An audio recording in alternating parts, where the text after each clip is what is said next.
नहमदु व नुसल्ली अला रसूलिल करीम अम्मा बाद फ़अऊज़ु बिल्लाहि मिनश शैतानिर रजीम बिस्मिल्लाहिर रहमानिर रहीम वक़ुल जाअल हक़्क़ु व ज़हक़ल बातिल इन्नल बातिला काना ज़हूक़ा अस्सलातु वस्सलामु अलैका या रसूलल्लाह सल्लल्लाहु तआला अलैहि वसल्लम। आज की इस पत्रकार परिषद का मकसद, ये पत्रकार परिषद जो है दारुल उलूम रज़ाए मुस्तफ़ा व इमाम अहमद रज़ा फाउंडेशन की जानिब से बुलाई गई है और हमारा मकसद व मंशा प्रेस के ज़रिए से, आप लोगों के ज़रिए से शासन और प्रशासन तक हमारा पैगाम हम पहुंचाना चाहते हैं कि संत रामगिरी ने जो इस्लाम और पैगंबर इस्लाम के ख़िलाफ़ जो बातें की, जो गुस्ताखियाँ की, FIR वगैरह होने के बावजूद भी अब तक उसे गिरफ़्तार नहीं किया गया है। इसी अपील को लेकर और इसी बात को प्रशासन तक पहुंचाने के लिए हम लोगों ने आपको बुलाया है ताकि आपके माध्यम से, आपके ज़रिए से हमारा पैगाम उन तक पहुँचे। उसके बाद एक्शन लिए क्या नहीं लिया? देखिए, FIR होकर जो है आज 4 से 5 दिन हो गए। औरंगाबाद में तो FIR हुई ही नहीं है, ठीक है, सिर्फ निवेदन वगैरह लिए गए हैं, बल्कि अलग अलग ज़िलों से FIR का तस्करा आया है। बहरहाल एक्शन हम ये चाहते हैं कि जल्द से जल्द ऐसे शख्स को गिरफ़्तार किया जाए वो जो मुल्क के अमन व अमान को ख़राब कर रहा है और दो समाज के दरमियान में इख्तिलाफ का सबब बन रहा है। अगर इसे गिरफ़्तार नहीं किया जाएगा तो मुल्क का अमन व अमान बिल्कुल ख़राब होगा। सिर्फ महाराष्ट्र नहीं बल्कि पूरे हिंदुस्तान का अमन व अमान ख़राब होगा। दो गुटों में ये इख्तिलाफात चलते रहेंगे। जैसे सीएम सपोर्ट करते, सीएम का रिश्वत करेंगे क्या? बिल्कुल, ये मरकज़ी हुकूमत और इख्तिदार आला महाराष्ट्र की ये तो बिल्कुल सपोर्ट करे, इन्हीं के इशारे पे तो सब हो रहा है। वरना यही ढोंगी पाखंडी रामगिरी 2017 के 2018 के इसके बयानात सुनिए आप। ये पैगंबर इस्लाम की शान में, उनकी तारीफ़ में ये बयानात दे रहा है, इस्लाम की तारीफ़ में बयानात दे रहा है, लेकिन आज अचानक ये प्रॉफिट मोहम्मद सल्लल्लाहु अलैहि वसल्लम के ख़िलाफ़ और इस्लाम के ख़िलाफ़ बोलने लग जाता है। और फिर उसके फ़ौरन बाद जो है हमारे प्रांत का CM जो है उसके सपोर्ट में खड़ा हो जाता है।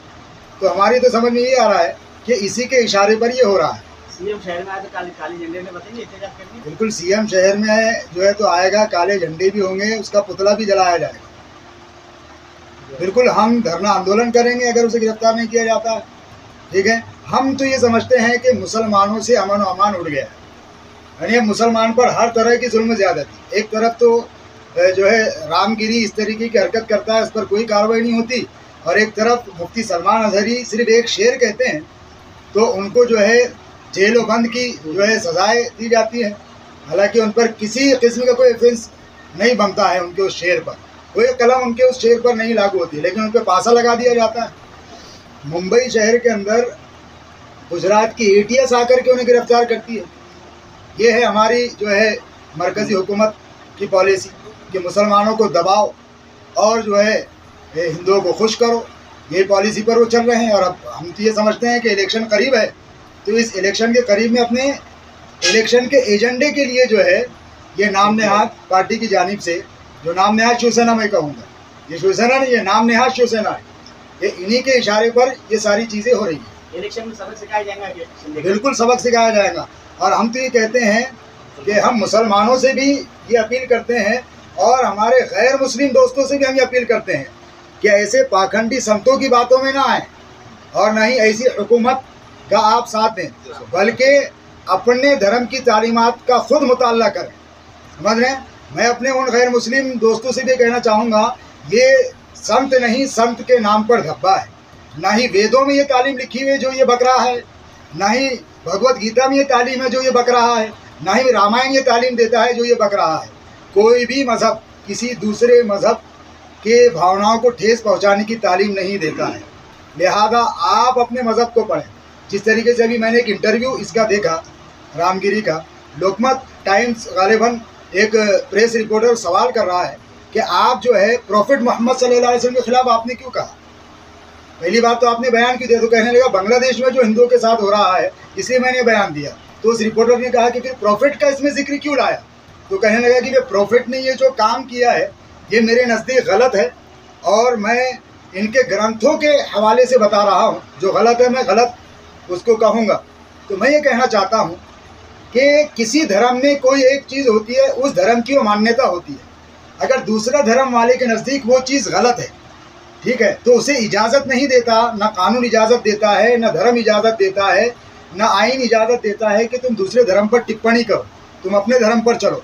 अगर यही इजाज़त हमें दी जाए तो फिर हम भी गीता पढ़ करके सुनाएंगे, फिर हम भी रामायण पढ़ करके सुनाएंगे, फिर हम भी वेद पढ़ करके सुनाएंगे कि कितने साल की उम्र में किस किस ने शादी की, किसने अपनी बेटी से शादी की, किसने क्या किया, ये हम भी बता सकते हैं। लेकिन नहीं, हम किसी के धर्म में इंटरफेयर नहीं करते। हम अपने धर्म के प्रचारक हैं, हम इस्लाम की तालीमात को पेश करते हैं।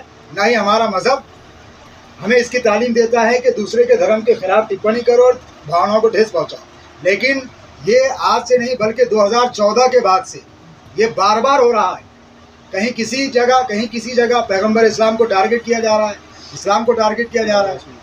तो ये हरगिज़ बर्दाश्त नहीं किया जाएगा। और अगर इस पाखंडी को गिरफ्तार नहीं किया जाएगा जल्द से जल्द, हम जुमा तक कह रहे हैं, इससे पहले भी हमने कहा जुमा तक उसे गिरफ्तार करो, वरना जो है कानूनी दायरे के अंदर रहते हुए हम धरने आंदोलन करेंगे, हम कुपोषण करेंगे, हम जेल भरो आंदोलन करेंगे और हम कोर्ट भी जाएंगे। जितने कानूनी दायरे में चीज़ें आती है हम वो सब करेंगे। अगर उसे गिरफ्तार नहीं किया, FIR तुम दर्ज भी कर लोगे और उसे गिरफ्तार नहीं करोगे तो उसके बावजूद हम आंदोलन करेंगे, क्योंकि उसकी गिरफ्तारी ज़रूरी है। इसी में महाराष्ट्र के अमन व अमान की बका है और मुल्क के अमन व अमान की बका इसी में।